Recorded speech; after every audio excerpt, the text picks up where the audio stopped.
Hello ladies and gentlemen, this is Blue Maxima and I'm here checking out Bit Dungeon Plus that just came out this week on the PlayStation Store for $7.99 I think it was. This is a roguelike, or roguelite as we would call it in this industry, because our industry is fucking stupid. But we'll come and take a look at it anyway. There's not much to see in the way of options and I would love to be able to turn that goddamn music off because... Jesus Christ, like this main theme in particular is just ear-wrenching on the Vita speakers. It's ridiculous. Can't imagine it sounds much better on the phones this game was originally ported from, but good God, man. You do have online leaderboards. As you can see, I actually almost got into the top 10, but like not really. And there's language.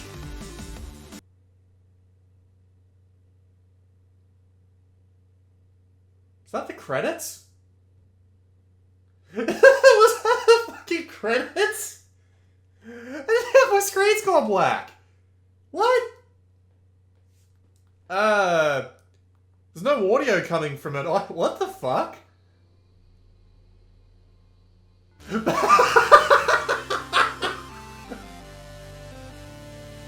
Okay, can you tell that I didn't actually check that before I started recording? What the hell?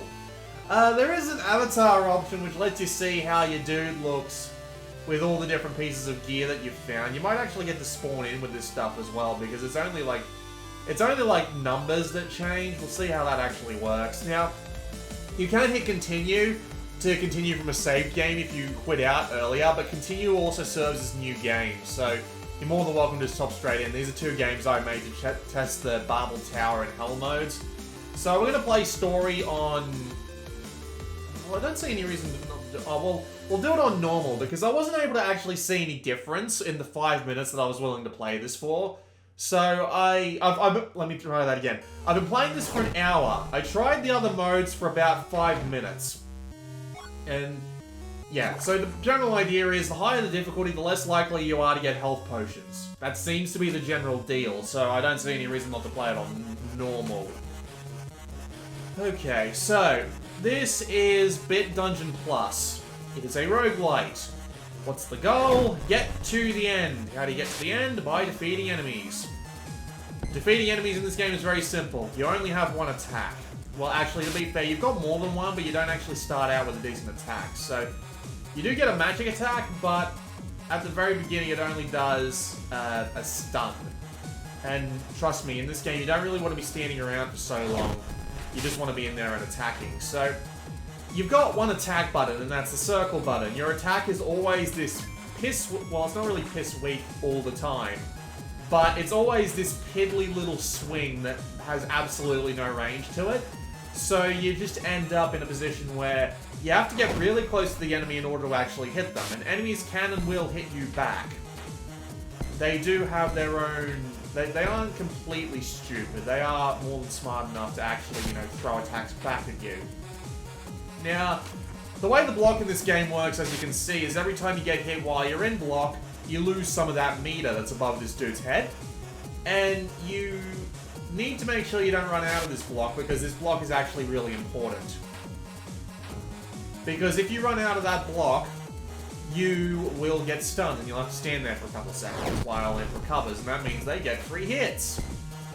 Now, I'm not actually playing the game particularly optimally at this point, so I don't really see the need to. Eventually it'll come up, but for right now, when there aren't actually that many dudes here, I don't really need to worry about it too much. So, there is a general way that you kind of need to play this game, though, the correct way, as I might say, because the game is, well, how do I put it?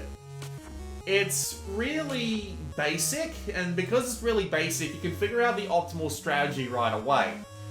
There are these shops that show up from time to time, but when you see them, you'll pretty much be guaranteed to not have enough either wealth or just care to actually be able to use them, so I just got fucked there in two ways, because the game did spawn me right next to a bloody enemy that could attack me, and it actually did attack me. But yeah, there's basically an optimal way to play this game, and you'll figure it out pretty quick, because there's basically no other way you can realistically play it. That is, You need to try and attack the ranged dudes first, because they're always going to be the biggest pain in the neck. So you need to go and try and attack them. You'll get roughly 2 attacks in before you need to hold the block button, which I kind of failed to do there. You can barely tell when your dude's blocking as well, like in the sprite sense of things, because you'll move really slowly when you're in block, which is absolutely fine, but it means that you can't actually see when you're blocking, so you don't know if you're actually having an effect.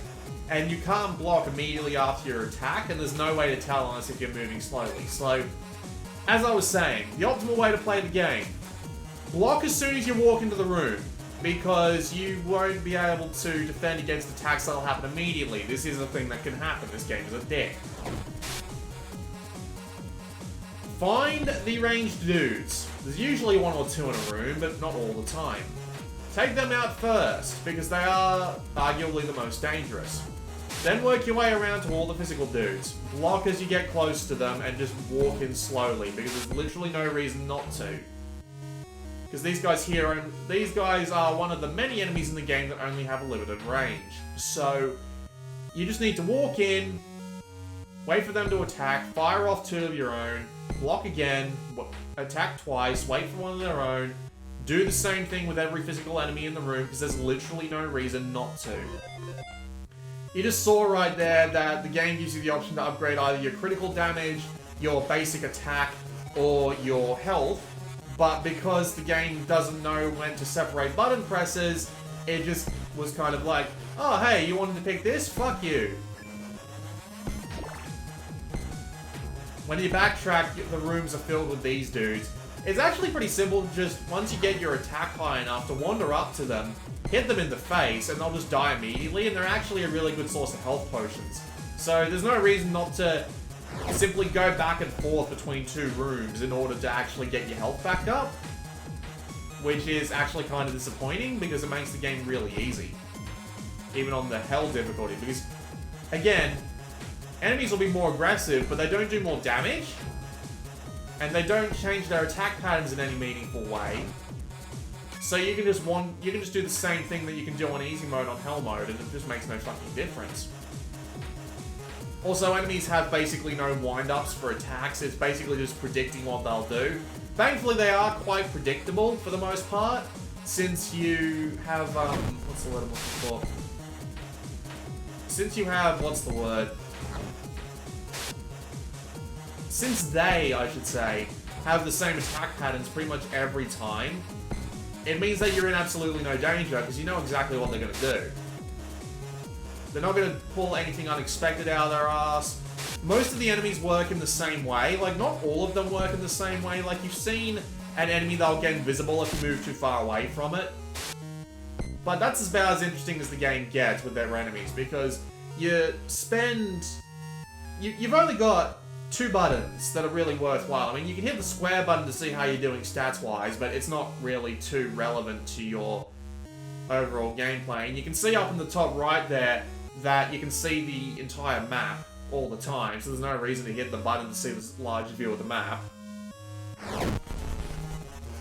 So yeah, the game just becomes really repetitive. Once you know the best way to play it, there's no reason not to deviate from it. You just walk up to them, wait for them to attack, do the same thing back. And that's it. Like, there's really nothing else to it. There's no reason to keep going, because the game can encourage you to wander back and forth between rooms and get health potions, unless you're playing on the Barbel's Tower mode, which is almost entirely unnecessary to play on, if you want me to be honest. It's basically the same game with no bosses and a time limit. There's basically no difficulty in it once you know... I'm not playing optimally. I don't even care at this point, right? I'm just swinging away because fuck it. Once you know the optimal way to play, you shouldn't play any other way. And it's so dull. Like, there's nothing to explore. Like, think of The Binding of Isaac, for example. Oh, great. Right, I just got a free attack power-up, which, to be fair, is probably what you should get immediately, because everything on the first couple of floors dies in a couple of hits if you have enough attack power-ups, so you really should do that.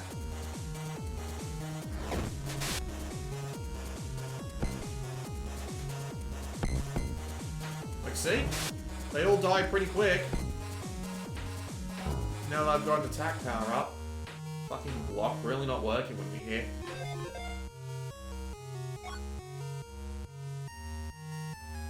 But yeah, to bring it back to, why am I swinging upwards? What the fuck? Bringing it back to the Binding of Isaac comparison I was making earlier. There's nothing to explore. The only thing that there really is to explore in this game is shops that can appear randomly and don't come back after the first time you've entered them. So if you don't have enough money to go in the first time, you're fucked. I'm just grinding out health potions because I don't want to die immediately. Notably, health doesn't actually get restored immediately. It takes ages. So see how slowly my health meter's going up in the background there? Yeah, that's because of the way this game's designed. For whatever bloody reason, they've made it so that the health comes back really fucking slowly for no discernible reason.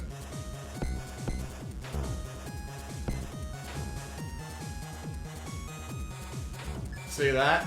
That was the game fucking me right there. But yeah, there's nothing interesting to explore. You've seen a bunch of items already, and I haven't taken any of them because none of them have been particularly good. There's nothing in the way of item diversity. Like, imagine in the Binding of Isaac, for example, where, sure, you start out with, like, the piss-weak little, tiers, but then you get a bunch of different items and everything suddenly starts going right. You start getting some really interesting effects. You start getting some either massive amounts of damage, or you become really, really agile, and you actually get good at, like, doing things like avoiding enemy patterns and stuff like that. This game has none of that. It doesn't have the item variety, it doesn't have the gameplay challenge, it doesn't have the interesting rooms. Like, you get things like the dice room, and the sacrifice room, and the, even the item rooms in, Binding of Isaac. You don't get anything like that in this game. You get nothing like that. And it's just incredibly dull. The only thing that you really get is, like, boosts to your 3 base stats, and those are random. Like, I can't even tell, like, what room you do to get those on, and it just makes no sense to me.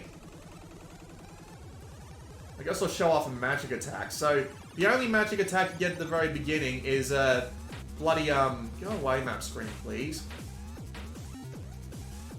The only magic attack you get at the beginning is a stun, and considering that it takes a few seconds to charge up your magic strength, it doesn't really be useful until you finish a floor, which I've just done.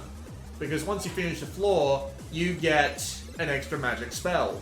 So I can use that magic, I can use the magic now, and it's basically 4-way lightning, so it's actually slightly more useful.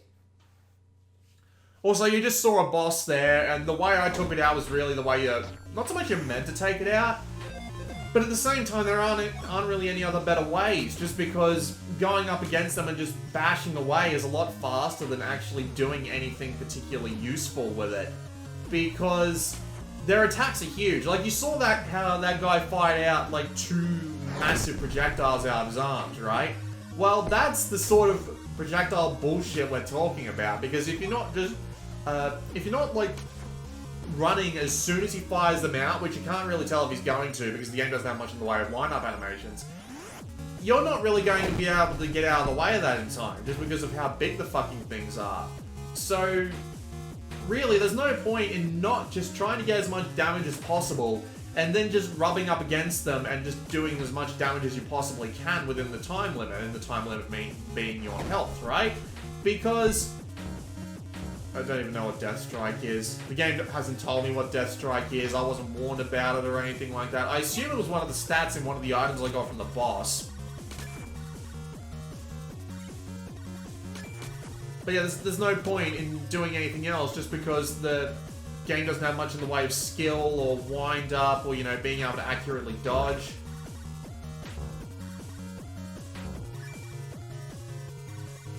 And with the enemies all being so basically similar to each other, because, seriously, considering that you've only got 2 buttons, there's really only 2 ways to deal with enemies. And that's to walk up to them, hit them until they are about to hit you, and trust me, it's the same sort of pattern every single time, right? Like, those skeleton sword guys are always going to be the same. All the other enemies, always going to be the same. Everything else, it's always going to be the same. Like, there's no bloody difference in half the enemies. Even though we're on a different floor, it doesn't make any difference to the enemies whatsoever. Like, seriously. 1, 2, attack. 1, 1, 2. And that's basically it. The game's got basically no variety, no interesting mechanics, no interesting anything, really. It's just a repetitive slog, more than anything else. After this room, I'll go fight the second boss, because really, I'm doing nothing but wasting time, because I can't tell when I'm going to get another attack power-up or a health power-up or whatever. So there's really no point in me wandering around these dungeons, because I'll just be wasting time if I end up at a dead end with nothing to show for it. Did I just get the same? Yeah, I got the same shield, but one is slightly better on the cleave, so I might as well take that one. Or helmets or whatever, I don't care. Fuck you, game, Jesus. Alright, let's go fight the boss. Really easy way to earn money just by going back and forth between these dudes. Unfortunately, as I said before, no way to tell if you're going to run into a shop until you've already finished the room. Well, I mean, you can see it, but at the same time, it's not going to help, because if you leave the room, the shop entrance disappears. I can understand why it's so simple, because it's a mobile port, but at the same time, that's also no excuse when you've got a game console with, like, 6 buttons, 2 analog sticks, and a touchscreen. No excuse whatsoever. Also, you can actually charge magic, like, while that's all counting up. Which is funny when you think about it. So, I have actually fought the Skeleton King before. Here's the best way to deal with him. Stand up here and just constantly attack.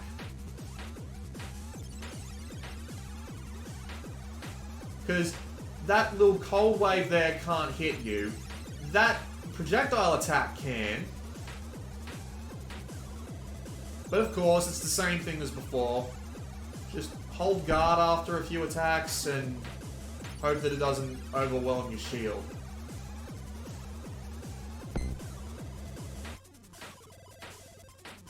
There we go. Easy done. I might as well take it. It's a pretty big upgrade. As I said, this game is $7.99, but you can get a much better game of the type for a lot less. Like, The Binding of Isaac has been on... Like, The Binding of Isaac came out for free, for God's sake. Oh, look. A bloody shop right there. Right on the first room. Like, no opportunity to go and get any,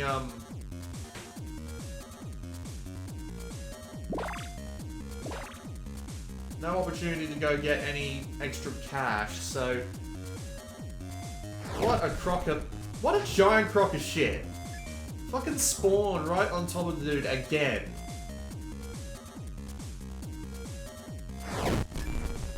Oh yeah, these dudes.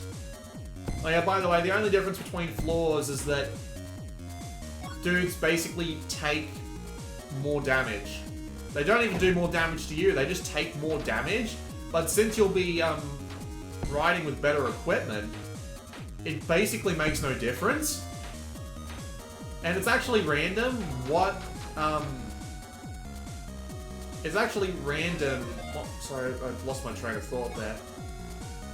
It's actually random what one of these floors you start out on. So I could start out on this floor as my floor 1, and it would make, like, no difference whatsoever to the actual gameplay.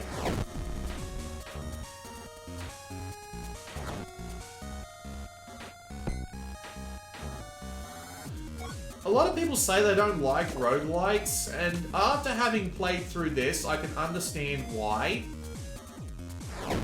Because if this is like, if this was someone's first introduction to the roguelite genre, I can understand why people would be really upset about it, because this is bad. This is legitimately bad. There's basically nothing to save this game. There's nothing that's interesting in this game. There's nothing, not even that enjoyable. Like, at least with a bad game, you get something that's interesting, like something that's so horrible that it makes you wonder why the fuck they did this in the first place. But this game is just bad. It's just not really that enjoyable. I'm gonna go fight the third boss. I'm gonna die. Like, I'm probably gonna die, and I don't care at this point. It's been 20 minutes, and this is basically how the entire fucking game goes, so don't worry too much about it.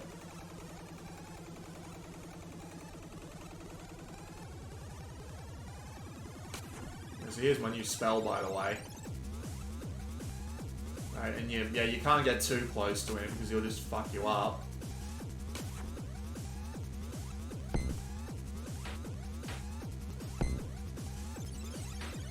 Also, yeah, an attack that just outright completely destroys your shield, which is awesome, by the way. This is about as fun as it looks, folks. And I'm dead. Funnily enough, I still have health. I don't know why. That happened to me last time, too. But yeah, you get your stats, and then it lets you fill up all these boxes, and it's like, what the fuck?